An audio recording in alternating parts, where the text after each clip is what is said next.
मित्रांनो नमस्कार. नवमराठाच्या या न्यूज चॅनलमध्ये आपल्या सगळ्यांचं स्वागत आहे. आज आपल्या नगरीमध्ये ज्येष्ठ पत्रकार, ज्येष्ठ विचारवंत कुमार केतकर सर आलेले आहेत.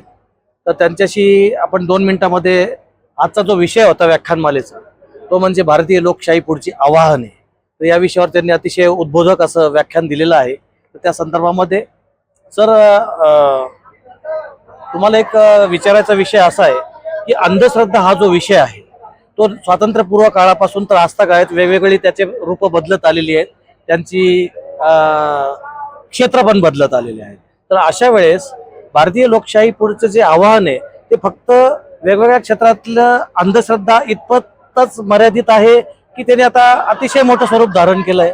अंधश्रद्धा विरोधाचं जे आव्हान आहे ते वैश्विक आहे आणि ते पूर्वी म्हणजे तसं तुकारामांच्या अभंगांमध्ये अंधश्रद्धा विरोधच आहे. संतांच्या अनेक अभंगांमध्ये अंधश्रद्धा विरोध वादच नाही. त्यामुळे अंधश्रद्धा आणि अंधश्रद्धा विरोध हे दोन्ही गेले शतक काही चालू आहे जी. परंतु आत्ताची अंधश्रद्धा आणि त्यावेळची आणि समाजातल्या मागासलेल्या गरीब अशिक्षित वर्गामधली अंधश्रद्धा आणि सुशिक्षितांमधली अंधश्रद्धा याच्यात फरक आहे. आपली लोकशाही क्षीण करण्यासाठी अंधश्रद्धा हे एक व्यूहनीती म्हणून वापरली जाते. अच्छा. आणि ती व्यूहनीती साक्षात आपल्या पंतप्रधानांकडून किंवा RSS कडून, भाजपकडून, सत्ताधाऱ्यांकडून अंधश्रद्धा हे त्यांचं वेपन आहे. अच्छा. अंधश्रद्धा हे केवळ भावनेशी किंवा विचाराशी निगडीत नाहीये, ते एक वेपन आहे. समाजात जेवढी अंधश्रद्धा असेल तेवढ्या प्रमाणात त्यांची सत्ता अधिक बळकट होत जाते हे त्यांनी ओळखलं आहे.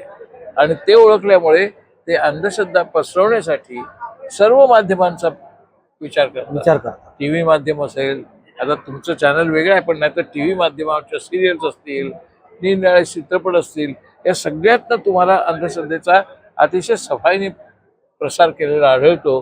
जेवढा तो प्रसार खालपर्यंत जाईल तेवढ्या प्रमाणात त्यांची सत्ता बळकट होईल हा त्यांचा विश्वास आहे. त्यामुळे अंधश्रद्धा हा केवळ भावनेचा किंवा वैचारिकतेचा मुद्दा नाही, तो राजकारणाचा मुद्दा आहे. आणि तो राजकारणाचा म्हणजे लोकशाहीचा मुद्दा आहे आणि तो व्यूहनीती म्हणून सध्या वापरला जातोय हे आपल्याला कार्यकर्त्यांनी लक्षात घेतलं पाहिजे. अस्पायरिंग लोअर मिडल क्लास हा जास्तीत जास्त अंधश्रद्धेच्या आहारी जाताना दिसतो. तर हा अस्पायरिंग लोअर मिडल क्लास जो आहे तो तर पूर्वीपासून अस्तित्वात आहे. आणि अंधश्रद्धा मला वाटतं आता जेवढी आहे त्याच्याही पेक्षा जास्त ज्या काळामध्ये होती त्या काळामध्ये तर भाजप नव्हती किंवा RSS पण नव्हतं किंवा ते अशा सत्तेच्या केंद्रस्थानी पण नव्हते की ते प्रचार करू शकतील. पण त्यावेळेस तर त्याचं प्रमाण खूप जास्त होतं. मग याचा गणित कसं काय मांडता येईल? नाही, ह्याच्या गणिताचा प्रश्न नाहीये. त्यावेळेला ऍस्पायरिंग मिडल क्लास ह्या प्रमाणात का नव्हता? ऍस्पिरेशन होत्या पण ऍस्पायरिंग मिडल क्लास का नव्हता? कारण त्यावेळेला ह्या प्रकारची मिडल क्लास समृद्धी त्यांना दिसत नव्हती. अच्छा. त्यामुळे ज्यावेळेला त्यांना दिसलं की तुम्ही इकडे सुशिक्षित होऊन सुस्थित होऊन नंतर तुम्ही अमेरिकेला जायचंय म्हणजे तुम्हाला त्याच्यातनं आकांक्षा, महत्वाकांक्षा सर्वसाधारण असतात त्याच्या पलीकडे तयार करायच्या, पैशाच्या, सत्तेच्या, प्रतिष्ठेच्या, आणि त्या आकांक्षा ह्या ऍस्पायरिंग मिडल क्लासमध्ये आल्या. ऍस्पायरिंग असण्यामध्ये काही गैर नाही. आपल्याला पगार चांगला मिळावा, आपल्याला नोकरी चांगली असावी, आपल्याला चांगलं शिक्षण मिळावं ही आकांक्षा आहे. प्रत्येकाची बरोबर आहे, ते असायलाच पाहिजे. पण ती असलीच पाहिजे याचा अर्थ असा नव्हे की त्या प्रकारची समृद्धी मिळवण्यासाठी मी काही करायला तयार आहे. अच्छा. मग अंधश्रद्धा तिथे. अच्छा. आजच्या परवलीचा प्रश्न आहे म्हणून तो तुम्हाला विचारतो आणि आपण थांबूयात कारण तुमच्यापाशी देखील वेळ कमी आहे की अंधश्रद्धा ही कुठल्या तरी धर्माची, कुठल्या तरी दुरुडीची, परंपरेची, कुठल्या तरी देवतेची असण्यापेक्षाही जास्त गंभीर मुद्दा आता असा निर्माण झालाय असं सामान्य लोकांमध्ये जी चर्चा आहे ती की राजकारणी, भ्रष्टाचारी, गुन्हेगार यांच्याविषयी निर्माण असलेली झालेली जी श्रद्धा आहे याच लोअर अस्पायरिंग मिडल क्लासमध्ये ती श्रद्धाच खरी अंधश्रद्धा ठरते आहे. तर आपल्याला अंधश्रद्धा निर्मूलन समितीच्या या व्यासपीठावरनं याच्यावर जास्त कार्य करायला हवं की ते कोणालाही श्रद्धास्थानी ठेवतायत. आता सध्या या राजकारण्यांपैकी कोणालाही श्रद्धास्थानी ठेवतायत म्हणजे जो राजकारणी आपल्याला दर मताला 5,000 रुपये देईल, करेक्ट, त्याला मतदान करायचं ही अंधश्रद्धा नाहीये. हा सरळ सरळ साधा व्यवहाराचा स्वार्थाचा भाग आहे. त्याला अंधश्रद्धा म्हणायचं नाही. आता ज्या पद्धतीने पंतप्रधान किंवा आपले मुख्यमंत्री त्यांच्या प्रतिमेचा वापर करतात ती संघटित राजकीय अंधश्रद्धा आहे. अच्छा. कारण ती माध्यमांचा वापर करते. म्हणजेच हो. मी मगाशी म्हटलं तसं अंधश्रद्धा हा धोरणाचा भाग आहे, तो व्यूहनीतीचा भाग आहे. त्याचा ऍस्पायरिंग मिडल क्लासशी वगैरे काही संबंध नाही.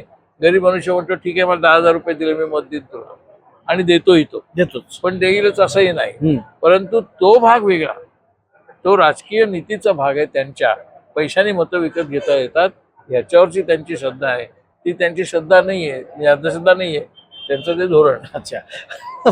परंतु मला असं म्हणायचंय की आता संस्थानं निर्माण व्हायला लागले की एका अशी चित्र आहे काही काही जिल्ह्यांमध्ये, आमदार त्यांच्याच घरातला, मध्यवर्ती बँकेचा चेअरमन त्यांच्याच घरातला, महापौर त्यांच्याच घरातला, तालुक्याचा आमदार सुद्धा त्यांच्याच घरातला.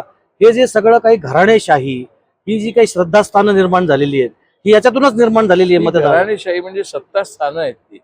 ती सत्ता जर आपल्याकडे असेल तर ती आपल्या कुटुंबात असेल तर ती आपल्याकडे जास्त काळ राहील. अच्छा. ती आपल्याकडनं गेली की गेलीच ना.